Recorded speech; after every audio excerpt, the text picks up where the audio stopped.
Welcome to another episode of the Holistic Sister Circle. Today we have Anita here with us, and she is a human behavior expert, speaker, coach, and Anita is certified in NLP and works with people to facilitate the change they're usually not even aware is required to live the life they love.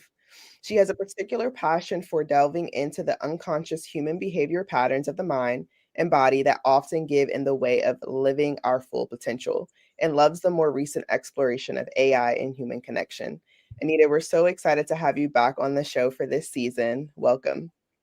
Thank you so much. So excited to be here. My favorite topic of the moment. I've been doing lots of research since our last chat. So yeah, lots to talk about today. So thanks for having me.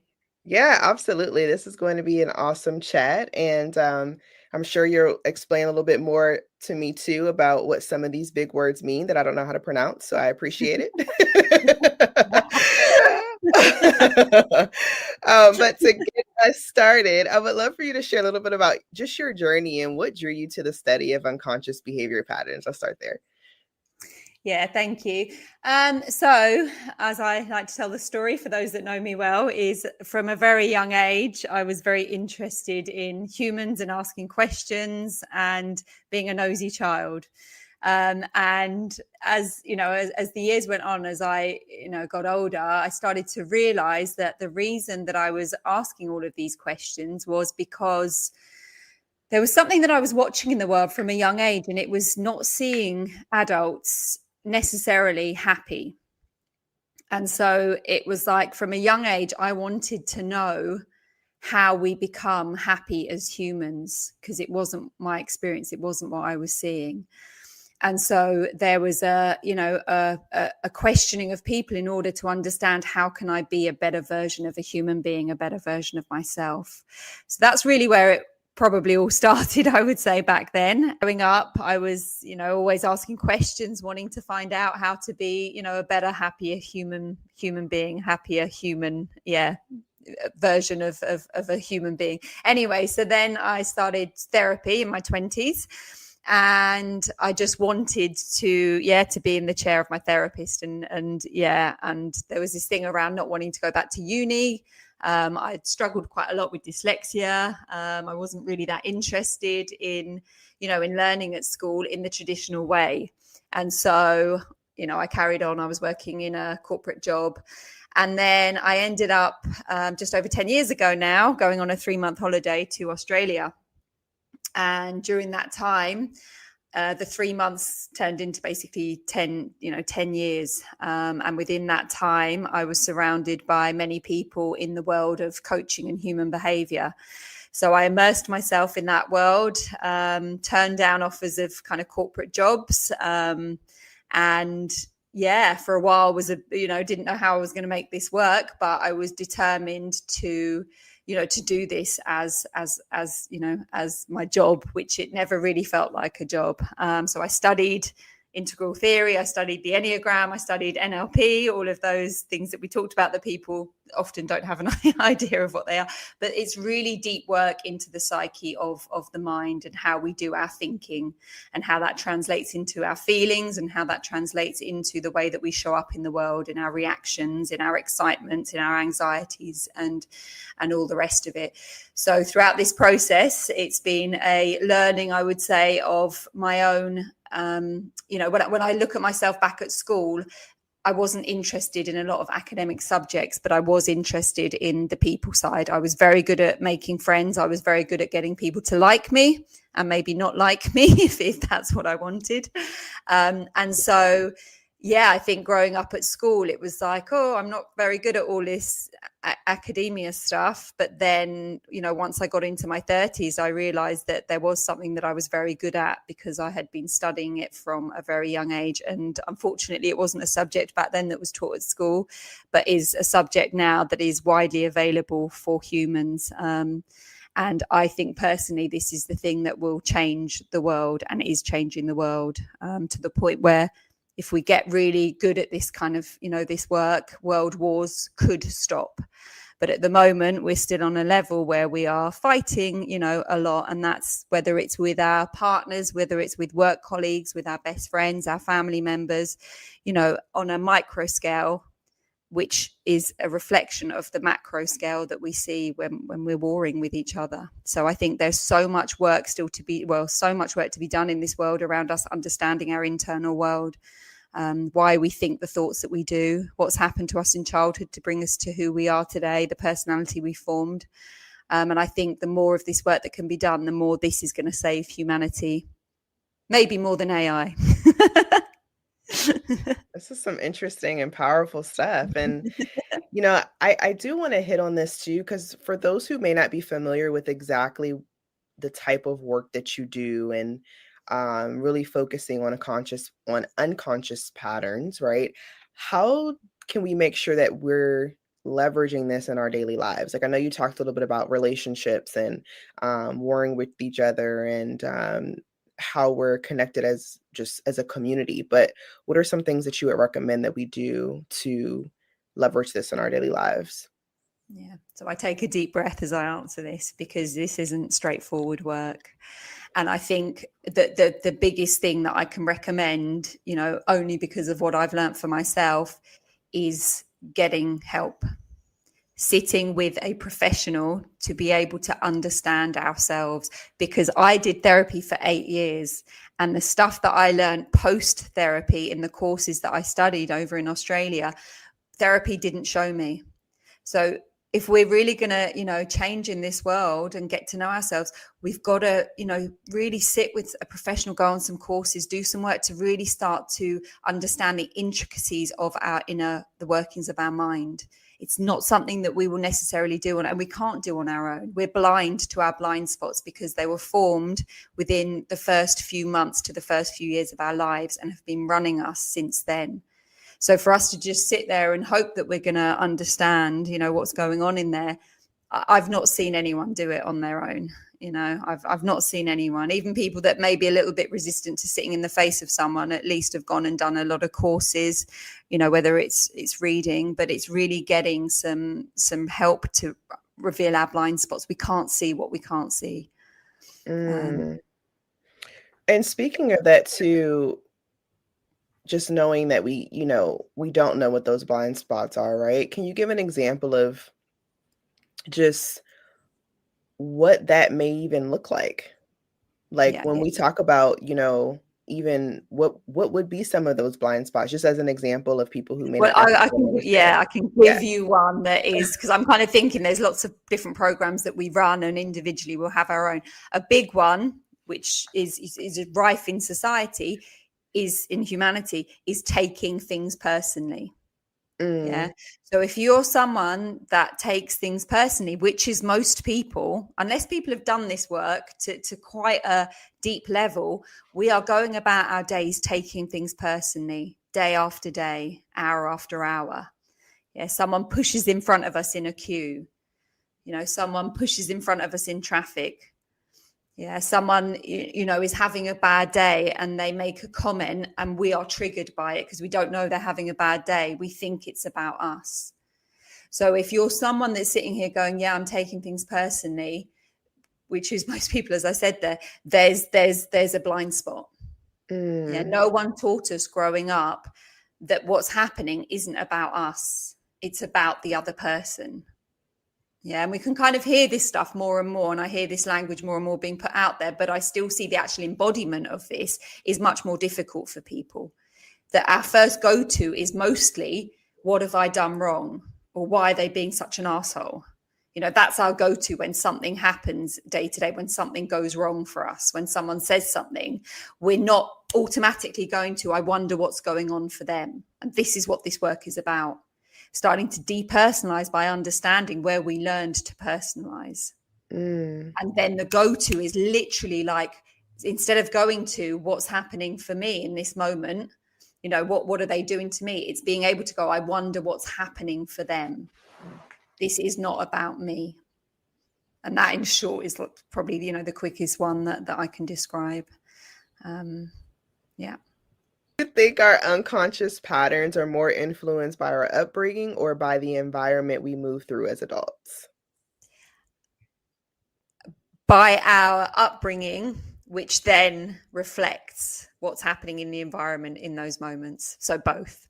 So it'll be the environment as we grew up, the experiences we're having as we grow up, and as we go through life, the environment is reflecting back to us the patterns that we learned in childhood. Yeah.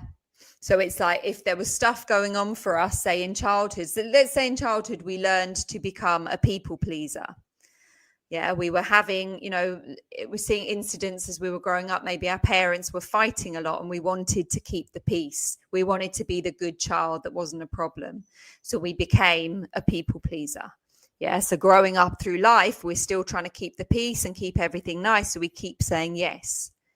So what the environment, our external environment does is it brings, situations to reflect back to us where we're people pleasing and maybe then building resentment around that. Yes, there'll be constant situations that we're in. There'll be people that show up that will be reminding us of the childhood and keeping those patterns and programs in place because we're blindly running ourselves. Yeah. So it's like things will happen as we're adults in the environment, and we can think they're isolated incidents. But if we're physically experiencing triggers around them, the bigger the trigger, the less it is about the situation in the moment as an adult, and the more it's about something that's happened in our past. Otherwise, stuff will happen in the environment and we'll simply be just observing it. If it's not triggering us, it's an observation of something. So it's the difference between observing reality as it unfolds in front of us in our environment and being triggered by it. If we're triggered, it's not new. Whenever I work with my clients, they've got some stuff going on. I'll ask them, can you describe what you're feeling right now?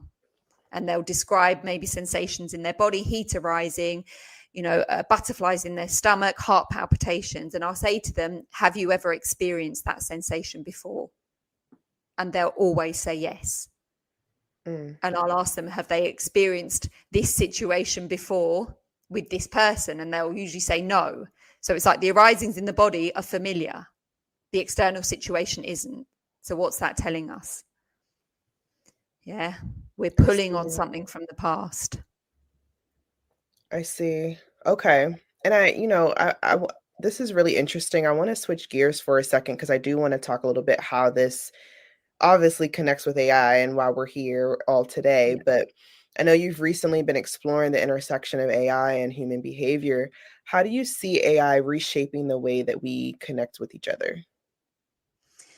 So I see the both sides of this as the common debates are in this. I see there are massive, plus sides to it. I see that there is a lot that is being done for us now, which in some ways is absolutely amazing and it's great. And it's in theory, it should be freeing up time. But for some people, it's freeing up time for them just to get themselves even busier.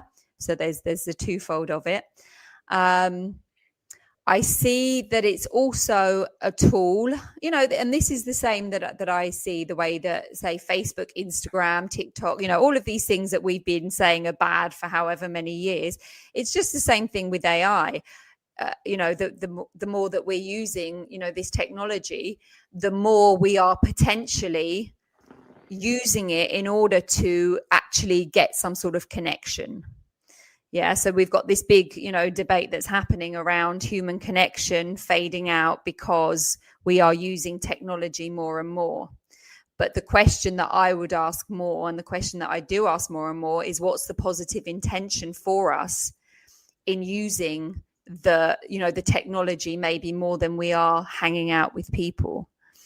And so I don't berate AI for this, I think if we're using it for a reason. We have a choice whether we use it or not, or whether we hang out with humans. If we're using it more than we are hanging out with humans, then it's serving more of a purpose to us than being with other humans.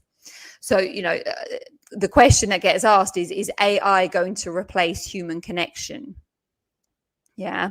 So AI won't replace human connection. Humans using AI will replace human connection. Yeah, if that makes sense. We are using something and then we're saying that it's a bad thing. So this is where, again, it comes, this whole thing of, it's coming back to that same thing of, do we take things personally? And if we do, the same question is, are we using AI? And if we are, then the responsibility can only be on us. It's like I heard someone say the other day, is AI going to replace human jobs? No, humans using AI are going to replace human jobs. It's the same thing. It comes back to us every single time. And there's nothing more wrong with AI than anything else that we blame for doing damage or harm to us.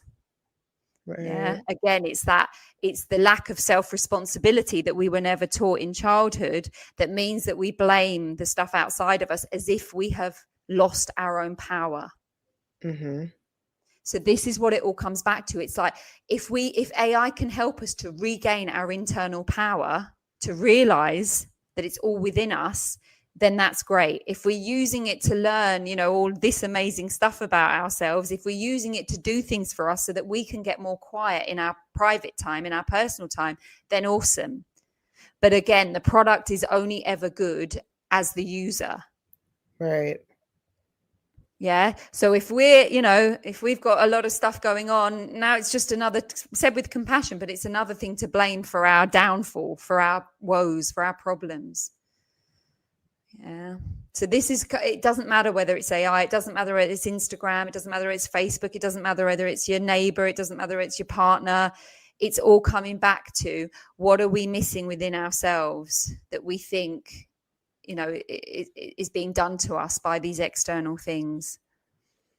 And there was something else that I was watching the other day, and it was all around how AI, there's some evidence being found now that whether this is current, this might have been in the past or whatever, where AI is now starting to blackmail people. This case of how AI was, there was an AI that was found out that it was going to be wiped out. So the AI then went into how it was going to wipe the human out. Yeah, so there's some case studies on this. I assume this is all true. But anyway, so it's like the humans went into this big investigation about what was happening with this AI, and it was trying to blackmail the human. Don't wipe me out. If you wipe me out, I'm going to reveal that you're having an affair with someone and all of this stuff, right? And it's like, this study was saying that the AI was unethical. Well, with the irony, the AI is being made by human beings who are unethical. We are. And we're hoping that we're going to create something that's ethical because we can't be ethical. And it's this thing that I always come back to, is like, nothing is coming to save us. It can only ever be us. And we keep trying to create relationships that are going to make us feel happier, AIs that are hopefully going to improve us. And we're constantly on this search outside of ourselves for the very thing that only we are responsible for, which is to make us better. And this is where I come back to, this is why I do the work that I do, because it can only come from within. It can only come from a really deep understanding of how we run our own minds, how we do our own feelings, our own emotions. Yeah, how we get on in relationships. This is all down to us. But we don't realize this, and we keep searching outside. The next relationship's going to be the one that sorts me out. Yeah, I'll go out drinking, that will help me. I'll go out, I'll take some drugs, that will be great, but then I'll judge myself for what I've done. So now I'm just back in the loop of the pain. So now I'm on the search for the next thing. And this is something when I work with clients, a lot of the time when they're going into, when I have more money, I really want to be in a relationship, whatever the story is. And it's like, what is it that you're looking for? What is it that you really want? I ask this question all the time.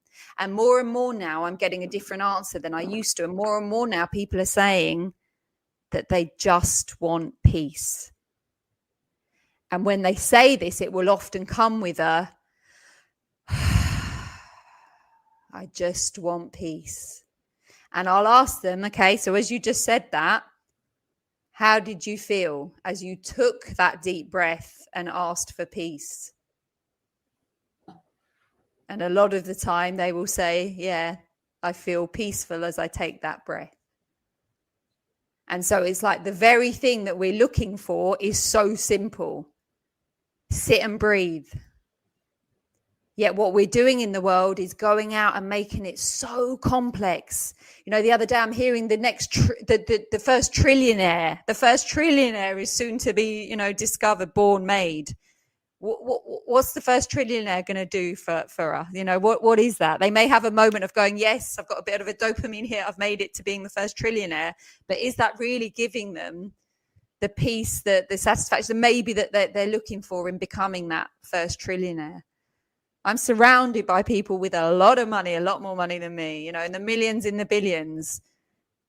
They're no different from the people that I see, you know, that may be homeless in theory in terms of their anxieties and all the rest of it. I'm not seeing evidence that the more people have, the better they are feeling on a long-term, you know, scale. So it's like we're just trying to make it even more and more complex. It's like superhumanness. We're going to have superhumans. What's a superhuman? They're going to put a chip in our heads so that we're even more clever and we have all of the knowledge that's, you know, in the computers now. It's going to be in our head. That's to be superhuman, to have more. But is superhumanness actually to have stillness of mind, to have silence, to have more quiet time, to be able to feel our breath as it passes through our body? Is superhumanness actually what we came into this world as? Oceanic consciousness, and not the more that we're trying to build. So it's like we're going to have the first superhumans, but were we not already superhuman as babies when we were clear? When we were, you know, that thing that most people are trying to get back to when they go into meditation. No, this is awesome. For someone who's listening who just feels stuck, right, in the patterns they don't understand, what would you say the first step would be for them to shift and not solely focused on what's happening around them or external beings, to shift what technically they should be focusing on internally? I mean, the work that I do with people, which I believe is the most important, not all coaches would agree with this, but it's to understand how we have become the way that we have become. So a lot of this is going back to understanding our childhood dynamics. Yeah, again, it's going back to, where did I learn, as I said before, where did I learn to become a people pleaser? What were the dynamics I experienced growing up? Another example would be, where did I learn to become an optimist? Yeah, so a happy person that can only, because happy, you know, the optimists, you know, if we're only driven by optimism, it's as much of a problem as only being driven by pessimism. So if we're going about in the world only wanting to see positivity and only wanting things to be good, then that's a coping mechanism. Because what tends to happen is if something bad plays out for an optimist, they will get very angry or very triggered. Yeah, so it's really starting to learn, where did I learn these things? What were these coping mechanisms, these strategies that I learned during childhood that, you know, are still with me today, that are playing out?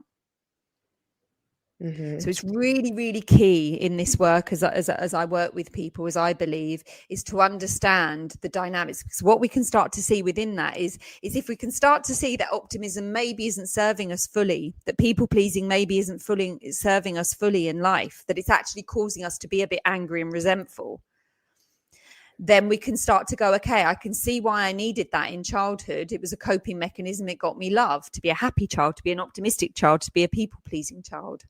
But is it fully serving me now as an adult? And if we find that the answer is no, maybe it would be a bit better to be a bit balanced, to be able to say no as well as saying yes when it's really true for me. Yeah. So this is the thing of starting to see how we've become the way that we've become. And are we now ready to let some of that go, to become more balanced, to understand that it served us back then, it got us love, but maybe now it's not. You know, it's an outdated program that needs updating. Right. Can you share with us some things that you actually do with your clients? Like, what does that look like? Yeah. So, okay. So for an example, we'll go back to the people pleasing. So people pleasers tend to say yes a lot on the outside, but on the inside, maybe saying no sometimes. But the habit is to just keep saying yes. Because to say no may lose them friends. To say no may lose them love. So as I work with clients, a practice around this is to go out and say no to someone that you would normally say yes to. So maybe you do everything for your partner or for your family members. You know, anytime they ask you something, in your mind you're going, I haven't really got time for this, but I'm going to say yes, because if I don't say yes, they're not going to love me anymore. I'm not going to feel like I belong anymore. So I get them to choose a scenario, and there's always a homework to do in between sessions. And one of those will be to go out and practice saying no just once and see what happens as a result of that. And when they come back, if they've done what they're meant to have done, they will usually say that it was really uncomfortable to have said no. But they will usually say that in that discomfort, it was very empowering. Some cases, it might be that someone has got a bit mad with them because they've said no. And so what we encourage them to do in that situation is, if it's someone close to them, is to let them know that they've become a people pleaser through their past experiences, and to have that conversation. And now I'm here practicing saying no with you. Can you support me in this practice of mine? I understand that it seems like I'm different, that I've changed. But now I'm not going to be harboring resentment that I used to harbor, even when I was looking like a nice person doing things. In the background, I was actually quite angry about it. Yeah. So it's about practicing something, and also practicing being honest. Because people pleasers, as nice as they seem to most people, are being highly dishonest. It's kind of a manipulation in a way, because they're manipulating to gain love, and then they're being resentful. So to be a balanced, honest human being is to be able to say yes, to be able to say no at times. Yeah. So it's like we want people just to be nice and to say yes. That's what we want to be surrounded by.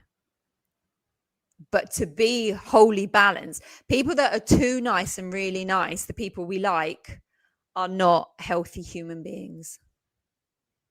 Yeah, there's stuff going on for them. So those people that are a little bit more edgy, potentially, they're not afraid to say yes and they're not afraid to say no, are usually the ones that are actually more healthy. Maybe not the ones that are liked the most, but at least what you're getting with them is you're getting an authentic version of them. You're getting an authentic version of a human being. And so another practice that I like to encourage within people is, so for people pleasers, it's like, it can seem quite extreme, because it's like going out into the world and starting to practice saying no. So we can go from yes to no. And it can seem quite like, wow, this is really kind of full on, because it's a real, other end of the spectrum. We're really moving quickly. And so in order to get a bit more balance in this, once we've kind of done the extremity of the practice, is to start really checking in with ourselves now of whether whether we're truly being honest within our yes or our no. So some people are more on the disagreeable side than the agreeable side. So their habitual answer will be no. Others, people pleasers, will be yes. In order to get balance to the middle point of the yes or the no, if we're running either of those, is to do a practice of allowing ourselves to watch our answer, rather than the habitual just coming out as a yes, as a people pleaser, or as a no, as someone who's disagreeable. To really be able to check in is to listen to the question that the person is asking and not answer straight away. And this is where that breath comes back in, the power of breath, is to take a breath before we answer, allow that habitual answer to not come out at that stage, but allow that breath to come all the way down to our gut, and trust the answer that arises from the gut. The amount of clients that I have, and their answer will just come out straight away.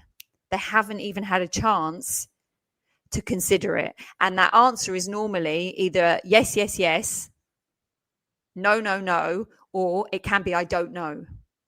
I'll ask a question, I don't know. I'll ask another, I don't know, I don't. It's like they haven't even given themselves a chance to think about it. And that's what we call a program of distrusting self.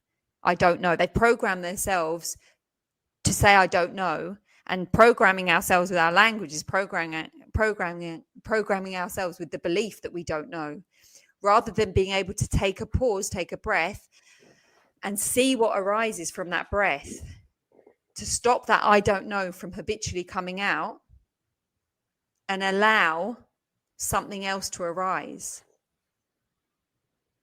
And a lot of the time you get a different answer I will hear coming out of their mouths when they're not allowing themselves to say, I don't know, and just allowing themselves to take a moment to be with silence and see what arises from the silence. And when I ask that question, usually for a second time, their answer isn't, I don't know anymore.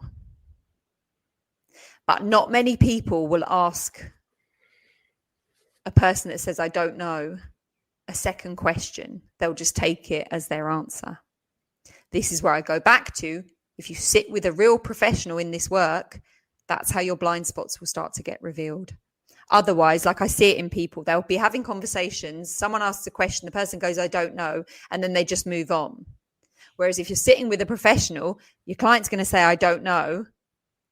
The answer you're going to get from me is, if you could know something, what might you know? And then second question will often, 99% will often get them to answer something. And then the question will then be, well, why didn't you say that when I first asked you the question? And now they'll start reflecting and they'll go, because it might have been the wrong answer. It might not have been the perfect answer. I don't trust myself. And now we're really getting into the intricacies of the mind, of their day-to-day. And then it could be, so where did you learn to not trust yourself? And then they'll be like, I don't know. It's like, no, come on. What might have happened in your past? And then they might say, oh, I was dating someone and they cheated on me, my last partner. Okay. What about before that? Was there anything that happened in childhood where you might have learned to not trust? And they sit there and then kind of go, oh, and then memories start to come. I was lost in a supermarket one day. I was 5 years old. I was scared. Incidents like that are where the start of not trusting begin. Yeah. But again, we sit with a friend, we're not going to get that. We read a book that might help guide us in some sort of questions. So yeah, again, we might get it from that. But I don't know, in my own experience, there's nothing more, amazing that we can do than sit with someone really, really good at this, really good. There's a lot of coaches out there. So you've got to, find the good ones. And people say, what's a good one? Well, a good one's anyone that has helped you, right? Anyone that, has, you felt better. You've learned something about yourself, even though someone else may say they're a rubbish coach or whatever. If you've got something out of that, then there's a good coach for you. I love that. Now, speaking of the good coach, can you share with us, again, for those who may not truly understand what type of coach they may be even looking for,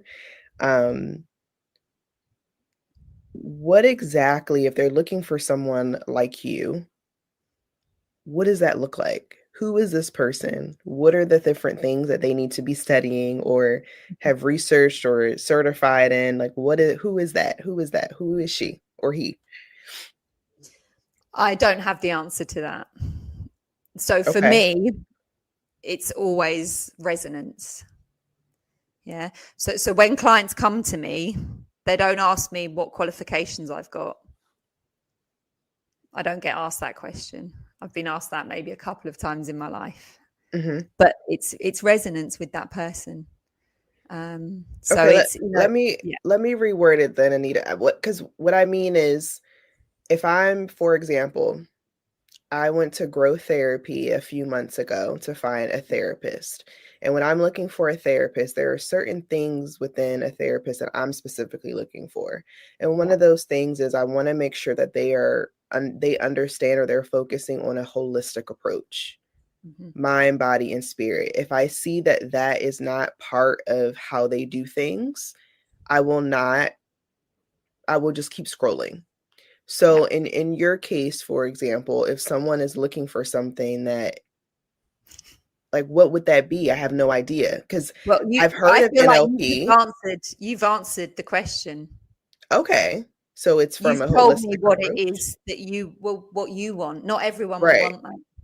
So there'll Right. be some people that only want to learn about their mind. I have clients that don't want to do any body work. They don't want to go there. That's okay. Yeah. I have other clients that want to focus more in the body. Yeah. They're not maybe that interested in the mind. So that's where we go. So I can't tell anyone what they're looking for, and that's where it's important that people, trust themselves enough. And if you go to see someone and you're feeling uncomfortable, let's say, not in a good way, and that's down to the individual as well, then then go and find someone else. And if you keep going to see people and you keep feeling uncomfortable, then maybe that's a reflection on you potentially. Mm-hmm. But I know for me, when I first went to therapy, I was sent to a therapist and I was just not comfortable in that situation. Did not feel right. And I left there and I got told that's my resistance to doing the work. I didn't buy it. I just knew that person wasn't for me. The second lady that I met, I was with her for 8 years. Yeah. So the second one sold. So again, it's the resonance. Who did I feel comfortable with? And it's the same with my clients. If someone comes and they have one of the free sessions that I do, and, I always say to them, if it's not me, go and find the person that's going to help you. And they go, how do I know who it is? And it's someone that you will know when you feel comfortable with someone. And if you keep moving from person to person, there's a lot of them, and you're resisting it, then there's potentially something there within you that's, but if you you get a good vibe from someone and not so much, then go with the one that makes, it doesn't matter what their qualifications are, or, none of that matters. It's whoever you feel, comfortable with. And I've seen some people, they'll go to therapists that maybe aren't as, or coaches that maybe aren't as experienced, say, as me. But I see that they're getting stuff from them. And then I might see that they will upgrade their therapist or their coach. And that's very normal as well, for us to maybe do some work and then we go to another one and we get, I see that happen a lot, where we're upgrading because now we've kind of maybe leveled out with the coach that we're at. We're now at the same psychological stage of development because they've taught us well. And then we're going to upgrade to the next psychological, stage of development by being with someone who's, later on in this work, let's say. So I would always say trust yourself. This is where it comes back to trust, because this is where people get in trouble, and this is where this whole guru kind of thing gets problematic. Something I say to any of my clients to try and pedestal me, or any of my friends or anything, is like, I am no different from you. I've just studied a little bit more on some of this stuff, but don't put me on a pedestal, because you'd be very disappointed.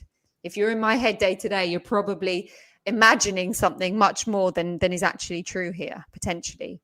But this is what happens when we get into this guru kind of thing, is that we're putting someone on such a high pedestal. They can sometimes be insecure, just the guru is just as insecure within themselves as the client. And that's when we're in really unhealthy dynamics. That's where toxic relationships play out, because it looks like one's manipulating the other, but really the two are both manipulating each other because they need each other. I need you to adore me, and you need someone to adore and to look up to. So one is not better than the other. If there's all this guru stuff happening where there's, unethical things happening, that guru is not someone who is at a later stage of psychological development. They are suffering just as much as the client. Mm-hmm. So one bit of advice is don't pedestal anyone. I'm still to find people, this late on in the game, I'm still looking around to go, who is there to pedestal? Because all I see is human suffering, and we're all doing our best, by delivering this work and hopefully helping ourselves and people but there's a long way to go. There's still such a long way to go, even for the professionals in this. So see them as someone that's going to help you, but don't put them on the pedestal. Because all we're doing within that is I know our last call was all around shadow, the shadow aspects of us. So when we're idolizing someone, we're really idolizing the potential within ourselves, and we're seeing it in them. It isn't about them. It's something within us that we need to tap into more. Yeah, it's always about us.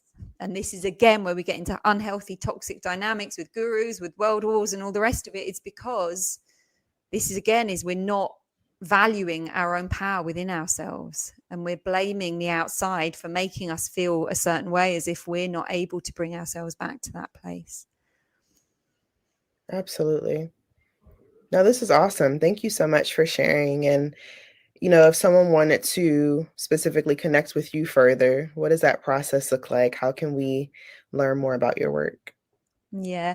Well, please do find me on socials. So my name, as you see it here, find me on Facebook, on Instagram. And please, I always ask on, whenever I'm doing any of these things, please feel free to DM me.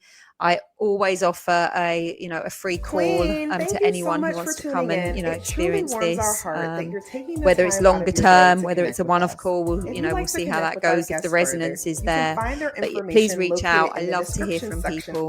So don't be shy, get in touch. And there's always a course coming up that I'll be running if people are interested to hear that, or, the one-on-one coaching that I do. So yeah, DM me, don't be shy.